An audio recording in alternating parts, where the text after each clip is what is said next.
Michael Shikhaniketan Higher Secondary Government-sponsored co-ed English medium school has taken an excellent initiative of teaching and make our students learn day-to-day lessons through audio and video in our YouTube channel. Teachers of all the subjects are working hard to enhance these online classes in the midst of this pandemic situation. It is a request to all the teachers, students and guardians to click the bell icon and subscribe our channel. So today is the second part of the following chapter which I will be continuing of today, that is the lesson 3 and the second part, and we shall be start with the first topic of lesson 3's second part, that is the expression of nationalist ideas in Germany. So we shall be learning what happened after the establishing or the unification of Italy as a nation state. So today we are continuing after the topic of the unification of Italian as a nation state. Okay, so the next topic of that previous one is expression of nationalist ideas in Germany. So here we shall be learning about what were the expressions of the nationalist ideas in Germany. Till past we have read about the Italian unification, but now today we shall be learning about what led or what lead to the unification of Germany, or what are the thoughts or ideas of nationalist people emerged as. So let's start from reading here. So what happened after the establishing of Vienna Congress?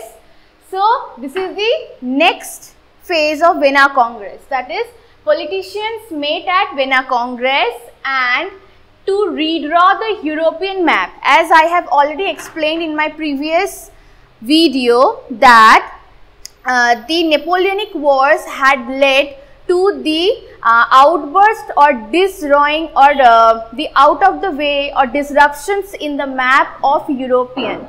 So the Vienna Congress did what? Vienna Congress gathered themselves for the redrawing of European map, and for redrawing European map they did what? They rearranged the previous system which were pre-revolutionary or pre-Napoleonic era or pre-Napoleonic wars. I have written here that in doing European map, so in doing what? In doing the redrawing of European maps, politicians of Vienna Congress rearranged the system of pre-Napoleonic.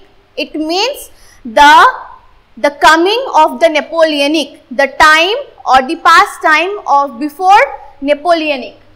So Italians, Italian Germans were divided into small states. So that particular Germany or Italian Germany had been divided into small states, and the number of states were 40. So number of states were 40 under the control of Austria. But goals of February Revolution in 1848 in France. So we are learning here the back side or the forthcoming of February Revolution of 1848 in France. So this February Revolution had brought some concept or some thoughts regarding the nationalist ideas. Definitely there were the politicians who had met in Vienna Congress. They have made a structure to redraw the European map, but on the other hand, what about the commoners? What commoners wants, we will be learning here. So the first thing which they wanted their nation to be was that the German revolution had to unite under one. Or we can say, and what is the meaning of this German revolution had to unite under one? It means there were already revolution in Germany going on, and according to nationalist people, or according to the ideas behind the nationalists, they wanted German to be one as a united nation, not being distributed among the small groups or small states. And number two, revolutionaries failed in attempt but did not give up their aspirations. So simultaneously various kind of revolutions, the attempt of revolutions have been failed. They could not help to bring back the nationalism, or they could not help to unite their German as a nation state. But their aspirations, their wishes to see their German as a unitedly did not failed or did not ended up, or neither is dead. Number 3 is a man who forced. So simultaneously in all the nationalists way or all the revolutionaries way, one German Austrian or one German in relation or German in blood, Otto von Bismarck, his name is Otto von Bismarck, he freed German state from the control of Austria,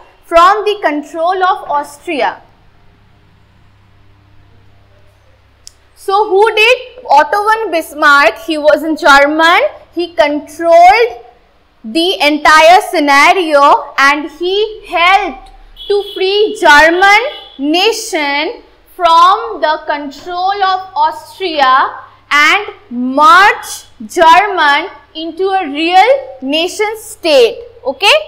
And now we shall be learning who is Otto von Bismarck. Otto von Bismarck, he is a nationalist but not an idealist. So what is the meaning of nationalist? The meaning of nationalist, it means that he was a believer of full nationalism, but he did not believe the idea of idealistic, or we can say the idea of conservative people or conservatism, or he did not bother the thought process of the politicians at Vienna Congress or the conservative of Vienna Congress.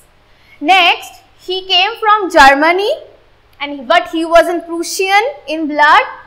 But he believed what? There were some thoughts, there were some idea about his beliefs, so that he is into the group of revolutionaries. What were the thoughts? The thoughts were that he believed that Germany could be united by setting up he did not believe that Germany could be united by setting up parliament and working together. So his main motive was that he did not believe. According to him, according to whose? Otto von Bismarck's thought. According to him, he did not believe that Germany could be united by setting up parliament. So he was against the parliament first, and number 2, he did not believe that if we are setting the parliament, then the Germany would be united. He was not having that particular thoughts in him. So he did not believe that Germany could be united by setting up parliament and working together. If the parliamentaries or if the parliament peoples are working together, then all the Germany would be united. He was not having that kind of favorable thought in him. But he believed the idea of blood and iron. The idea of blood and iron. So what is the meaning of blood? What is the common meaning of blood? Everybody is having a human blood. So the sarcastically or ironically we can say that blood here meant the shedding of human blood. It means through wars we can shed our blood. And what this iron refers the weapon. It means the weapons which were used or which are used in the war field. So he believed that only we can unite Germany from the shedding of blood and through iron, through accepting the weapons.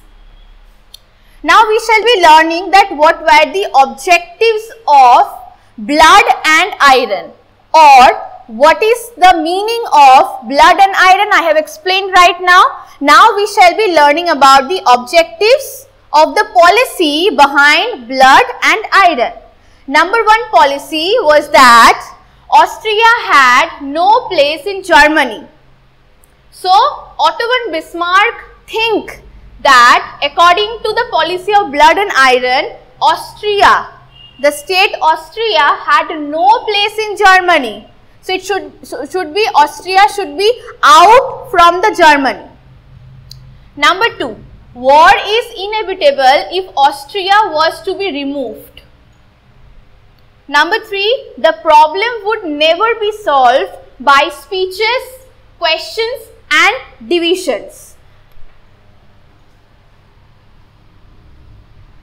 So these are the 3 main objectives which Otto von Bismarck laid emphasis on. So the first thing is that he is saying that the problem for the unification of Germany, or the problem behind the nationalist fails or nationalist revolutionaries fail, the reason behind it that the problem which Germany is facing for unification of German as a nation state cannot be solved by the speeches. It means the politicians' speeches. Number 2, and questioning each and everybody that what happened, when happened, how this will happen, and divisions, dividing each and everybody into their parts. So if a nation state has to be emerged, then Germany have to come across as a unitedly, as a unity. So divisions is no help for bringing unity. Questioning is no help for bringing unity again, and speeches will be no help for giving unity. So these 3 factors are in no need for the unification of Germany. Now 4th number is what he stated. He stated that Bismarck stated German unification lead 3 wars. So he is saying that the unification of German, it lead or it wanted simultaneously 3 wars. Now we shall be learning about the wars of Bismarck.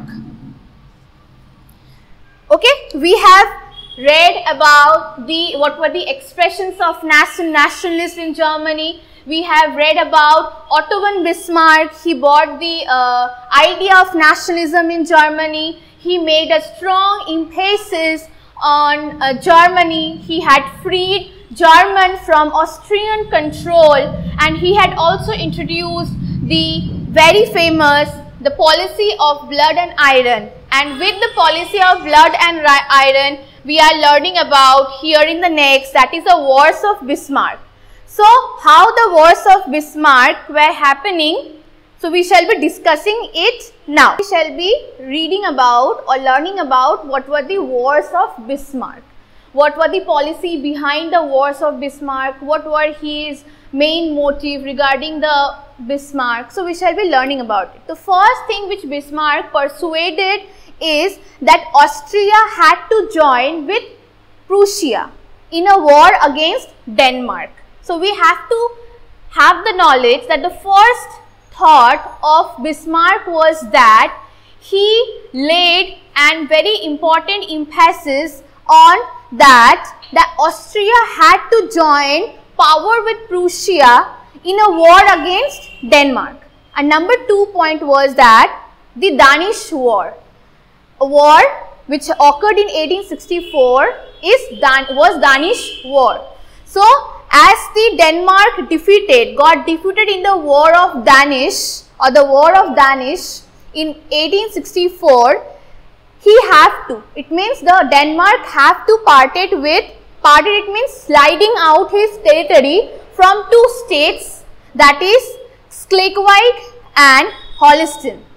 So he have to parted his regions from the 2 states. Number 3, what happened simultaneously within 2 years of the Danish war, the disagreement led, and that disagreement led to the Battle of Austrian army.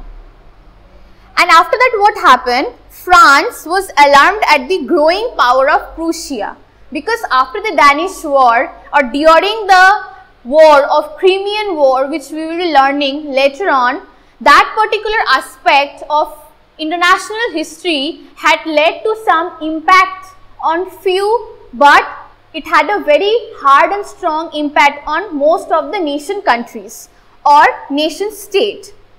Likewise, the particular war had made an alarm or made an influence on France and the power of France which were growing day by day, that led to some consciousness for Prussia. Next, so the war against Prussia. So obviously if some other nation is growing his or hers power day by day, the other country had to stop him. And to stop him, what is the only option which he had left? That is the war against that particular nation or a war against that particular country or state. Here after this, France had to give two important territories, as France is in a various way he is getting his territorial back, and the battle led to the disbandment of France. And for that particular estimation, France had to give the two important territorial states, that is Alsace and Lorraine. Two important territorial states of France which were very important for the particular country or nation was Alsace and Lorraine to Germany.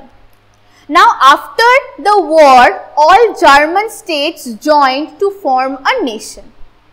On 17th Jan 1871, Germany emerged as a nation state. And after the Germany who had led to the emergence of a nation state, simultaneously we shall be learning about the next topic, that is Ottoman Empire. I am writing it in bold, Ottoman Empire.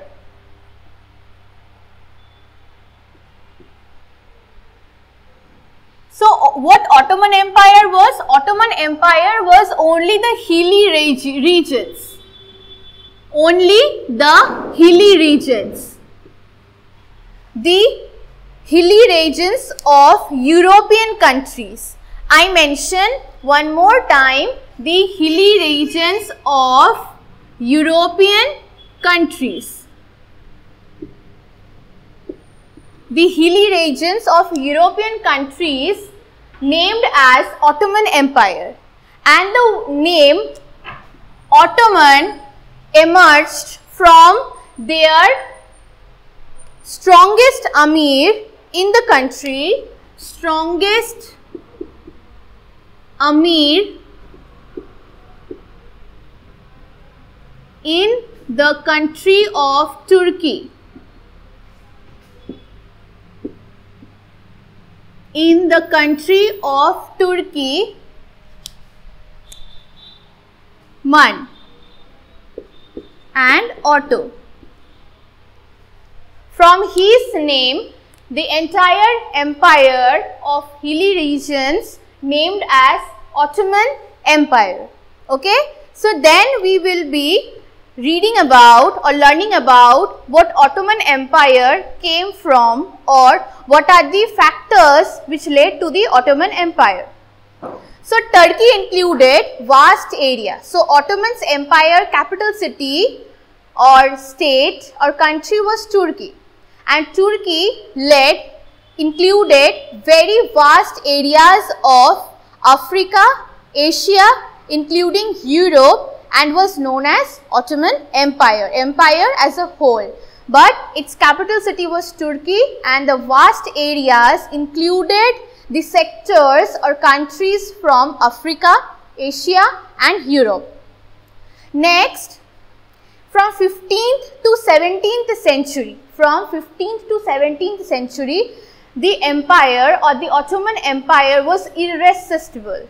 Okay, not a single dynasty or empire had the autonomy or had the power to voice up against the Ottoman Empire. But from the late or the end of 17th century, the decline of Ottoman Empire started simultaneously. Likewise, Balkan also refers to the hilly region, as I have mentioned that Ottoman Empire refers to the hilly region, so that Balkan states or Balkan estates also referred to as hilly regions. Peoples of Ottoman Empire sensed the weakness which were happening during the end of 17th century, and Russian people desired to put back frontiers of empire too. So that what happened, it went against the expansion of European powers simultaneously, which were already occurring during the Crimean War and so after. This gave a ticklish effect. This gave what? This gave a ticklish effect to the Eastern, and it raised to the Eastern qualities or the Eastern Europes, and simultaneously this particular ticklish effect in the history of international relation known as the question of Eastern or the Eastern question, which was surrounded as hopes and aspirations of Christian nationalist and imperialistic design. So, Ottoman Empire had been divided into two unfolds of nationalistic peoples. Number one was Christian nationalist and number two was imperialistic designs. After this, what happened? Outbreak of Crimean War. So, the Crimean War was one of the most unwanted war of European history. Crimean War did no help, but it separately made other countries more disprofitness, and it had led especially Russia a very weak point. So, Crimean War was one of the countries' war which had led very devastating effects. Crimean War was one of the most unwanted war in the history of the nationists or the reactionists. It did nothing, but it caused tremendous effect to the nation and especially the Russia. And the exact Crimean War was nothing but an influence of Napoleon III and Alexander I. The thoughts of Napoleon III and the thoughts of Alexander I exclaimed or led back the War of Crimean Wars. Basically, with the help of Crimean War, the exact viewpoint or exact benefit which can be excluded, and that was the rising of Balkan states or the rise of Balkan nationalism. So, there are some things which you have to know before reading about the emergence of Balkan nations. Let's return to the points of Crimean War. As the Crimean War wanting day by day, it led to the extreme destruction. The Vienna Note, which I have explained earlier, the Vienna Note or the including or coming in the people or the politicians who met in Vienna Note, they had made some outburst that Britain, France, Austria, these were the three main powers which were taking place enormously in Vienna Congress. The Russian guardians and the Greek Orthodox been accepted by the Germans, and Russian asked to withdraw claims in report of France. Russia refused. Obviously, in Vienna Congress, Russia is in no favor of giving his territorial back or claiming or not claiming his authority over Austrian, Prussian, Russia in France. So, Russia referred Britain and France declared that Turkey against Russia. The war that followed is definitely known as the war which followed that known as the Crimean War. So, Crimean War is nothing but the disagreement of Vienna Congress or the disagreement in the Vienna Treaty or Vienna Note which has been included. Russia disagree for the three main powers of Austria, Prussia and Britain, and hence as the disagreement continued for favoring Turkey, they announced Crimean War against each other, which has led to the very destructions in the European history.